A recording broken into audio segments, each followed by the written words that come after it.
Good morning, नमस्कार। स्वागत है आपका हमारे चैनल जीएस स्टडी 94 में। और दोस्तों मैं तो दोस्तों फिर आपके सामने एक एडिटोरियल, एक संपादकीय लेकर आए हैं जिसके बारे में हम यहाँ पर स्पष्टीकरण देंगे। तो आज का विषय है क्यों नाकाम हो जाती है शराबबंदी, और इसे लिखा है वीरेंद्र कुमार प्यूली जी ने, पैन्यूली। तो क्यों नाकाम हो जाती है शराबबंदी।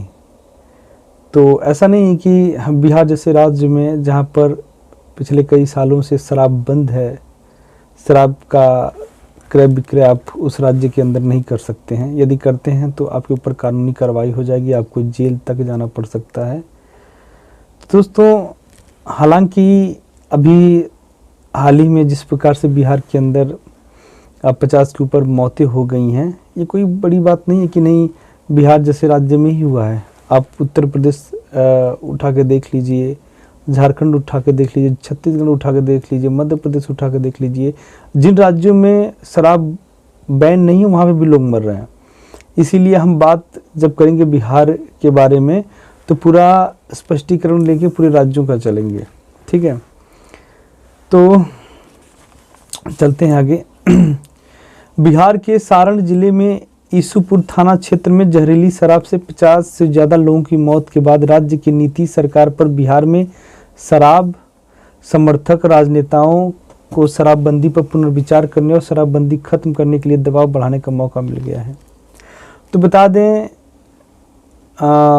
बिहार सरकार के अंदर ही जो बड़े बड़े पदों पे मंत्री जैसे पदों पे विराजमान है वो भी हिमायत करते हैं कि नहीं शराब बैन नहीं होना चाहिए राज्य में, क्योंकि सरकार कई लोगों का मानना है, कई राज्यों का मानना है कि इससे बहुत अच्छा खासा रिसोर्स आता है, काफ़ी अच्छा खासा इनकम आता है, इसलिए इसको बैन नहीं करना चाहिए। पर नीतीश कुमार जी का जो पॉइंट ऑफ व्यू वो कहते हैं कि नहीं, शराब की वजह से जो मध्यम वर्गीय परिवार, जो गरीब तबके के लोग हैं, सबसे ज़्यादा समस्या इनके परिवार में होती हैं। जब उनके परिवार का सदस्य शराब पी कर आएगा तो घर में जो है कि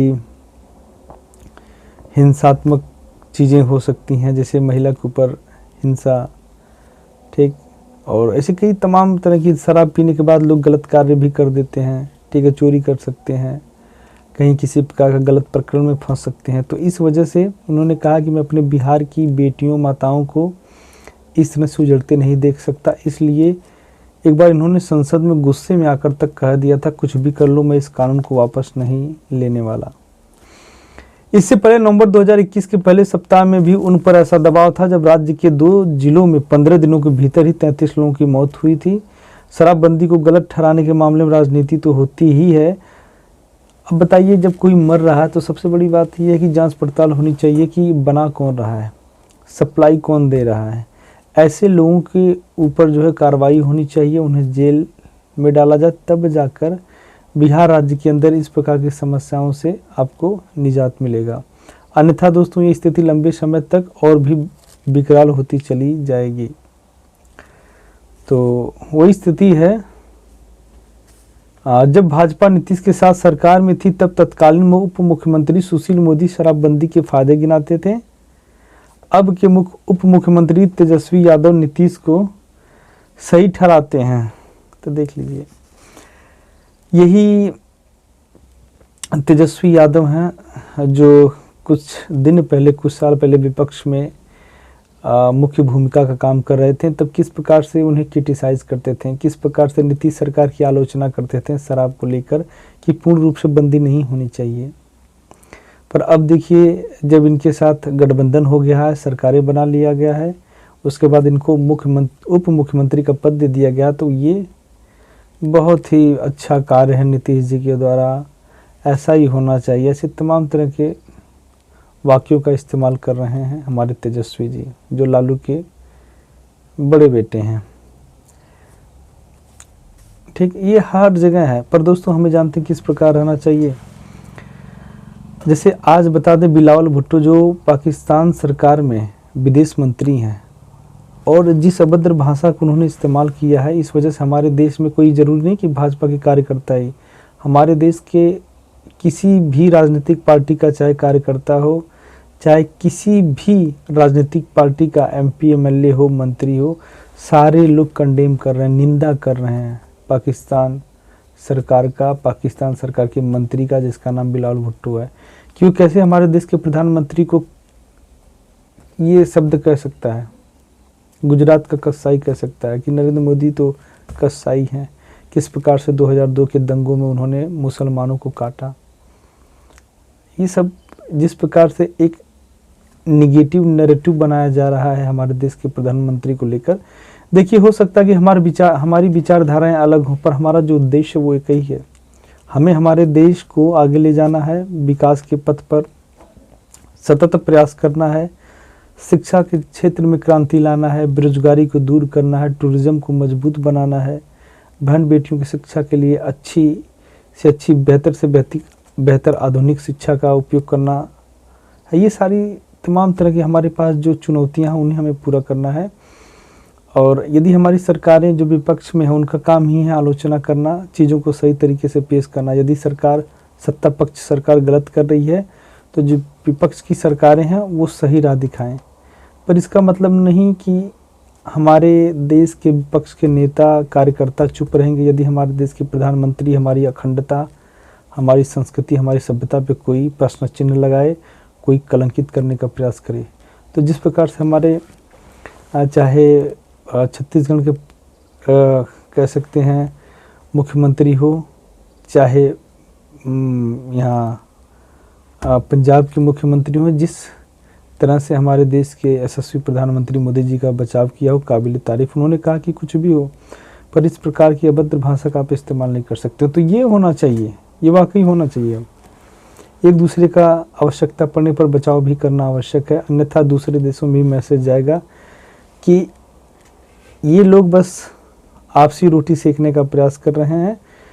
कहते हैं ना कि अपनों में इतना भी नफरत नहीं होना चाहिए कि शेर का शिकार कुत्ते करने लगे। ठीक है।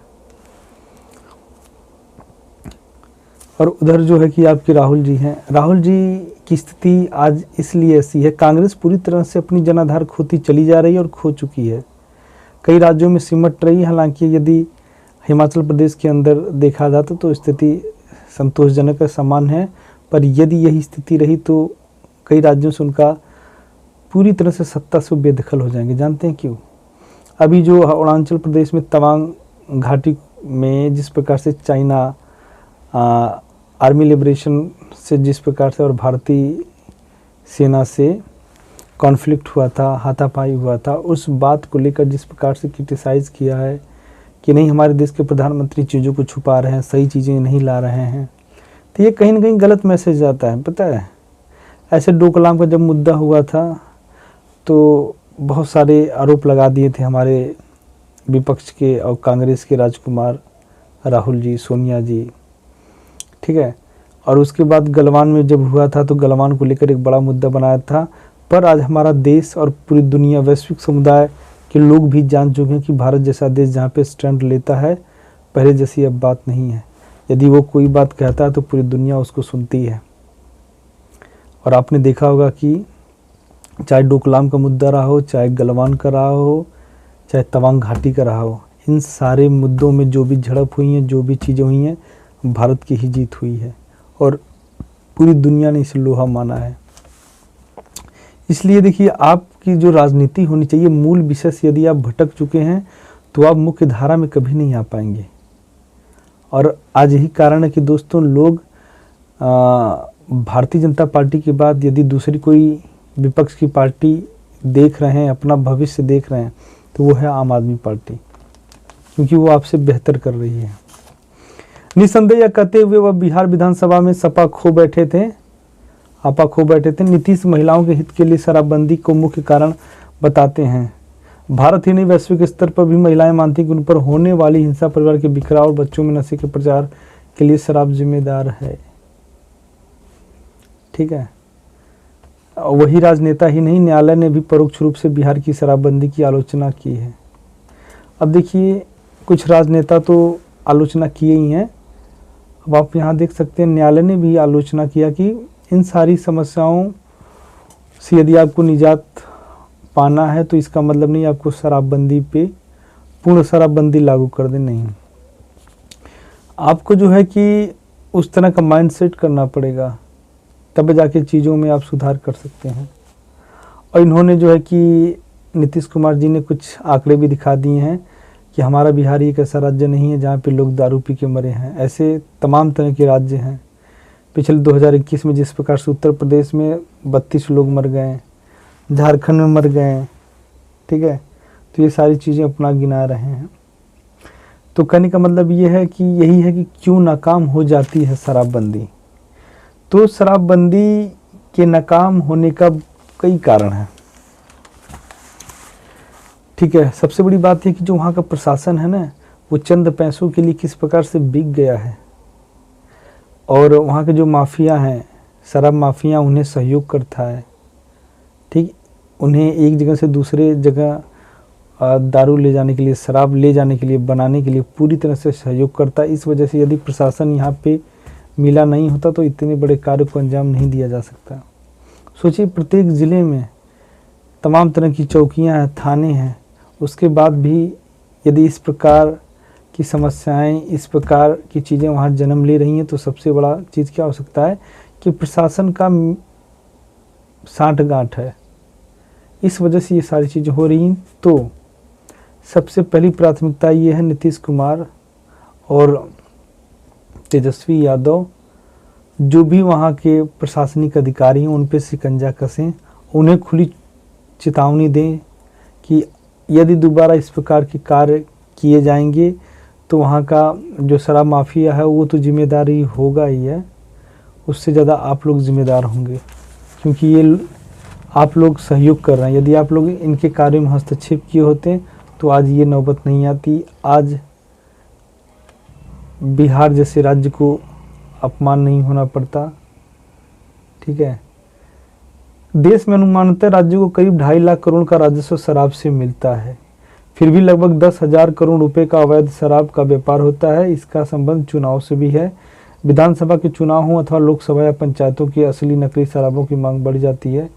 अब आपको बता दें, अब आप आजकल के जो कह सकते हैं, जो हमारे प्रतिनिधि करता हैं, चाहे MP हो, MLA हो, चाहे छोटे से लेके बड़ा कोई भी हो, ठीक है, वो इस बात को जान चुका है कि जब तक वोटरों को, आम लोगों को, ठीक है, मतदाता को, नागरिक को, जब तक शराब और ऐसे तमाम लोक लुभावना चीज़ें नहीं देंगे, तब तक मैं जीतने वाला नहीं हूँ।